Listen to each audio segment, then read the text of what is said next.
দেখুন 1975 সালের পরিবর্তনের পরেও আপনারা দেখেছি ধানমন্ডির 32 নম্বর বাড়ি অক্ষত ছিল। এরপরে শহীদ প্রেসিডেন্ট জিয়াউর রহমান ইভেন স্বৈরাচার এরশাদের সময় সেটি অক্ষত ছিল এবং আমাদের দেশনেত্রী বেগম খালেদা জিয়া যখন রাষ্ট্র ক্ষমতায় ছিলেন তখনই এটি স্বাভাবিক অবস্থায় ছিল।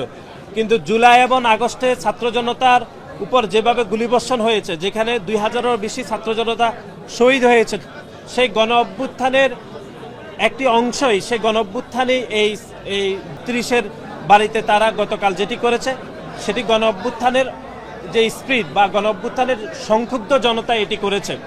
সুতরাং আমরা মনে করছি যে খুনি হাসিনা গতকাল যে বিবৃতি দিয়েছে, তিনি জাতির কাছে কোনো রকম ক্ষমা প্রদর্শন না করে বাংলাদেশের জনগণকে দোষারোপ করেছেন এবং বাংলাদেশের জনগণকে দেখিয়ে নেবেন এরকম তিনি হুমকি দিয়েছেন। তার বক্তব্য থেকে হয়তো ছাত্র জনতাই বিক্ষুব্ধ এই ঘটনা ঘটিয়েছে বলে আমাদের মনে হয়েছে।